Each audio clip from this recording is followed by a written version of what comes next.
It usually starts the same way every morning. The alarm goes off too early. Your body isn't ready. Your mind already feels behind. You sit up, check the time, and that tight feeling shows up in your chest before your feet even touch the floor. Not panic, just pressure. The quiet understanding that the day is already asking more from you than you want to give. You rush through the basics: clothes, keys, coffee, and then you step outside and climb into your car. At first, it feels normal, routine, just another workday. But a few minutes later, you're stuck. Red lights, brake lights, a slow-moving line of cars that feels endless. You glance at the clock. You're doing the math in your head. If traffic clears in 10 minutes, you might make it on time. If it doesn't, you already know how the rest of the day will feel. And here's the strange part. You tell yourself this is just how life works, that everyone does this,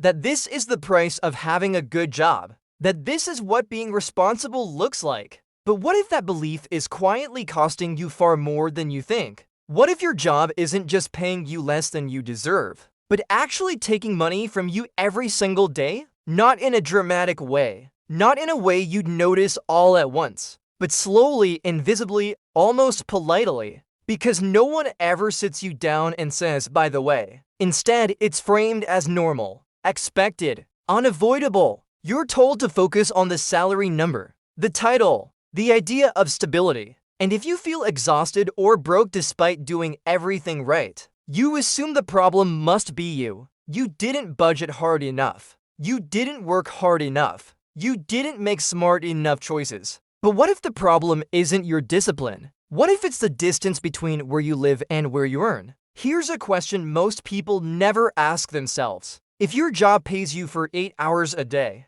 but requires 10 or 11 hours of your time to keep it, what are you actually earning? Not on paper, not in theory, in real life. Because the moment you step out of your front door, the job has already started asking for something from you. Your attention, your energy, your patience. And none of that shows up on your paycheck. We've been taught to think of work as the time between clocking in and clocking out. Everything outside of that is treated like background noise, a personal issue, your responsibility. But your body doesn't see it that way. Your brain doesn't see it that way. And your bank account definitely doesn't see it that way. The stress you feel before you even arrive at work isn't random. The exhaustion you carry home isn't just from the job itself. The feeling that your life is shrinking around your schedule isn't a personal failure. It's a system that quietly asks you to donate parts of your life and convinces you that donation is normal.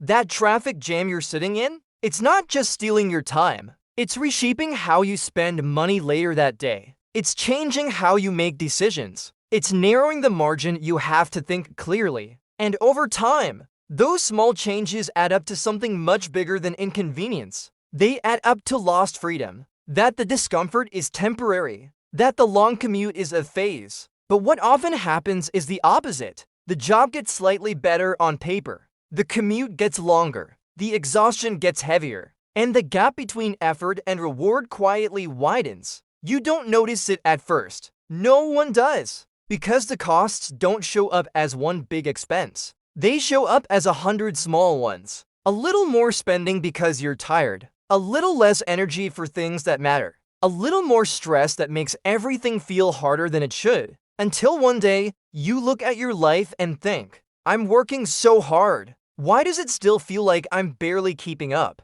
That question doesn't come from laziness. It comes from friction. Friction between your time and your income. Between your energy and your obligations. Between what you think your job gives you and what it quietly takes away. This video isn't about telling you to quit your job. It's not about chasing some fantasy lifestyle. It's about something much simpler and more uncomfortable. Seeing the full cost of work the way it actually exists in your life. Because once you see it clearly, something shifts. You stop blaming yourself for feeling drained. You stop measuring success only by salary. You start asking better questions. Questions like, is this job helping me build a life? Or just keeping me too busy to notice what it's costing me? If you've ever felt tired before the day even starts, If you've ever felt guilty for wanting more time when you're already doing fine. If you've ever wondered why a decent paycheck still feels tight. This is about you. And by the end of this,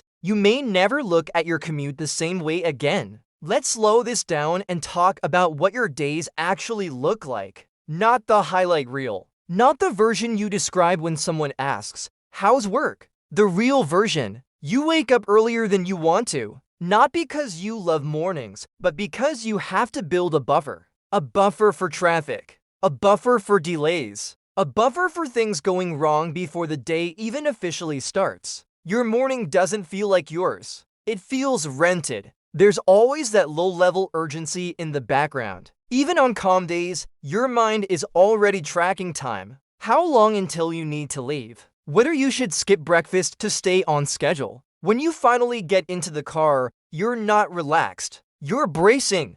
Your shoulders are tight. Your jaw clenched without realizing it. You're alert, but not in a good way. More like you're preparing for battle against merging lanes, sudden stops, and people who seem to have completely forgotten how driving works. And the strange thing is how quickly this becomes normal. You stop noticing how stressful it is because it happens every day. You stop questioning it because everyone around you is doing the same thing. Sitting in traffic becomes part of your identity as a working adult. Anything to make the time feel less wasted. But deep down, you know it is wasted. Not just because it's boring, because it's draining. By the time you reach work, you've already spent a large chunk of emotional energy just getting there. You haven't even started the job yet, but you already feel slightly worn down. And then the day continues. Meetings, emails, deadlines, expectations, small. Frustration stacked on top of each other. Nothing dramatic. Just enough to keep your brain in a constant low-grade state of effort. You count the hours until it's over. But here's the part people don't talk about. The workday doesn't end when you leave the building, because now you have to do it all again in reverse. You get back into the car already tired, already thinking about what still you haven't replied to, people you haven't had the energy to see. Traffic feels heavier on the way back. The patience you had in the morning is gone. Every delay feels personal. By the time you get home, you're not just tired. You're empty, not physically exhausted in a way sleep fixes. Mentally exhausted in a way that makes decisions feel hard. Cooking feels overwhelming. Exercise feels unrealistic. Anything that requires effort feels negotiable. So you simplify. You choose the fastest option, the easiest option, the option that asks the least from you. You tell yourself you'll do better tomorrow. And tomorrow comes. And it looks exactly the same. This is the part that quietly confuses people. They think their problem is motivation. They think if I were more disciplined, I'd cook more. If I were more focused, I'd work on improving my situation. If I really wanted change, I'd find the energy. But they don't realize how much of that energy is already being spent before they even get home. Your commute doesn't just take time, it takes choice. It eats into the part of your day where you still have mental space. The part where you could make thoughtful decisions. The part where you could do things that move your life forward slowly. Instead, that space gets compressed. Everything has to fit into the remaining hours, which are already compromised by fatigue. So life becomes reactive. You're not choosing what's best. You're choosing what's survivable. You're not lazy. You're depleted. And because this depletion is gradual, you don't notice it happening. You just notice the symptoms. You notice that money seems to disappear faster than it should. You notice that you're always slightly behind on rest. You notice that weekends feel more like recovery days than actual living. Sunday nights carry a weight. Monday mornings feel heavy before they begin. And yet, when you look at your life from the outside, everything seems fine. You have a job. You're responsible. You're doing what you're supposed to do. So when things feel off, you turn inward. You assume the problem must be personal. You don't question the structure around you. You question yourself. That's what makes this setup so powerful. The problem doesn't announce itself as a problem. It hides inside routine. It hides inside phrases like "that's just adulthood," or "everyone's tired," or "this is temporary." And because it's familiar, it feels safe, even when it's slowly wearing you down. Most people don't realize they're stuck in this pattern because there's no single moment where everything breaks. There's no dramatic failure, just a slow narrowing of options, less energy for thinking long-term, less patience for learning new things, less capacity to imagine a different way of living. Over time, you stop asking whether this setup makes sense. You focus only on how to endure it better. Better coffee, better playlists, better ways to numb the frustration. But endurance has a cost, and the longer this pattern runs, the more expensive it becomes. Not just financially, emotionally. You start to feel like your life exists in fragments. Work over here, home over there, you in the middle, trying to hold it together while moving, constantly between places that demand something from you. This constant movement creates the illusion of progress. You're always going somewhere, always busy, always tired, so it feels like effort. This constant movement, not because they're careless. We need to talk about how the human brain evaluates effort and reward. Because your brain is very good at some things, and very bad at others. One thing it struggles with is invisible costs. If you pay a bill, you feel it. If money leaves your account in one large chunk, it gets your attention. But when costs are spread out, delayed, or disguised as routine, your brain treats them differently. It mentally shrugs and moves on. Commuting lives perfectly in that blind spot. It doesn't feel like a decision. It feels like a fact of life. You don't wake up every morning and actively choose traffic. You inherit it along with the job. It becomes background noise. When you work hard for something, your brain wants to believe it's worth it. Otherwise, the effort would feel pointless, and that's uncomfortable. So instead of questioning whether the setup makes sense, your mind quietly reframes the struggle as meaningful. This commute proves I'm dedicated. This is what ambition looks like. Everyone who's serious does this. The more effort you put in.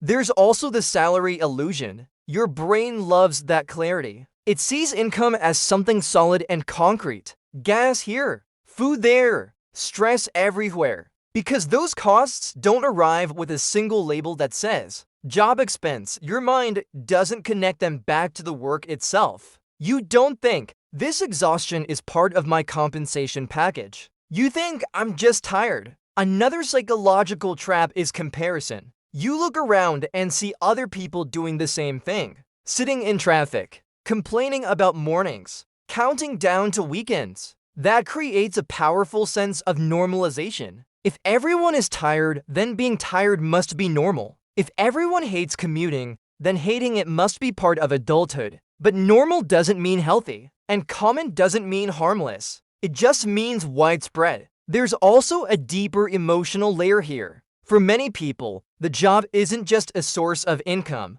It's a source of identity. It answers questions like, what do you do? Are you successful? Are you moving forward? Questioning the cost of getting there can feel like questioning your own worth. So instead of asking, is this setup helping me? You ask, how do I push through this better? The brain prefers endurance over uncertainty, even when endurance is expensive. Another reason this pattern sticks is that commuting pain is delayed. The stress doesn't hit all at once. The financial impact doesn't show up immediately. It accumulates. And humans are notoriously bad at understanding accumulation. We're wired to respond to immediate threats, not slow leaks. A flat tire gets attention. A slow drain on energy does not. By the time the consequences are obvious, they feel baked into life. This is just how things are now. I can't change this. It's too late to rethink everything. That belief isn't true, but it feels true when exhaustion becomes your baseline. There's also the subtle reward cycle. Commuting is unpleasant, so your brain looks for relief. Relief comes in the form of convenience, comfort, small treats, a quick meal instead of cooking, a purchase that makes the evening feel better, a service that saves time because time feels scarce. Your brain learns a simple equation. Commute equals stress. Stress deserves relief. This isn't weakness, it's biology. But over time, this pattern trains your brain to associate work with depletion and spending with recovery. You're not spending because you're irresponsible. You're spending because your system is overloaded, and overloaded systems don't optimize. They cope. Another powerful psychological factor is the separation illusion. Work happens there. Life happens here. The commute sits in between, so it feels like it belongs to neither. That makes it easy to ignore. But in reality, the commute is the bridge that connects everything. It shapes how much energy arrives at work and how much returns home. When that bridge is long and draining, both sides suffer. Yet most people evaluate their job without evaluating the bridge. They ask, do I like the work? Is the pay decent? Are there growth opportunities? They rarely ask, how much of my life does this job require beyond the hours it pays me for? That question feels almost rebellious in a culture that celebrates busyness, because we've been taught that struggle equals progress. Long hours, long commutes, long days. They're framed as temporary sacrifices for a better future. But many people never reach the future where the sacrifice ends. It just becomes the structure of their life. And once that structure is in place, it quietly shapes behavior. You stop planning long-term because you're tired. You stop experimenting because energy feels scarce. This is how the trap maintains itself. Not through force, through familiarity. And here's the most important psychological insight of all. Your brain evaluates success by effort, not efficiency. If something feels hard, it must be valuable. If something feels draining, it must be meaningful. But effort is not the same as progress. Sometimes effort is just friction you learned to tolerate. In the next section, not in an abstract way, not in a shocking way, in a quiet, realistic way. Let's talk about the cost you never see. Not the obvious stuff. Not the things you can point to on a receipt. The quiet cost that shows up slowly, spreads itself thin, and never asks for permission. At first, commuting feels like time lost, an inconvenience, a frustrating but manageable part of life. But over years, it becomes something else. It becomes unpaid labor. Every morning, you give your job time before it pays you. Every evening, you give it time after it stops paying you. That time doesn't disappear. It comes from somewhere. It comes from rest, from focus, from the part of your day where you still had choices. And the more time that gets taken, the less room you have to breathe. This is where the cost starts compounding. When you lose time consistently, your brain shifts into compression mode. It starts trying to squeeze life into smaller windows. You rush more. You plan less. You simplify decisions not because they're better, but because they're faster. And speed has a price. Food becomes convenience instead of intention. Services replace effort. Small expenses feel justified because they're relieving pressure. None of this feels reckless. It feels reasonable. But over time, these choices stack. Not dramatically, incrementally. A little extra here, a little less attention there. And suddenly, your paycheck feels smaller than it should. Another invisible cost is how your sense of progress changes. Long commutes trick your brain into feeling productive because you're always in motion. You're moving early. You're moving late. You're tired. Movement feels like effort. Effort feels like progress. But effort without direction doesn't build momentum. It just burns fuel. The hours you spend getting to work and recovering from it aren't neutral. They affect what you're capable of doing with the rest of your life. Learning requires mental space. Growth requires spare energy. Change requires room to think. When those resources are constantly taxed, you default to maintenance mode. This is why long commutes often freeze people in place. Not because they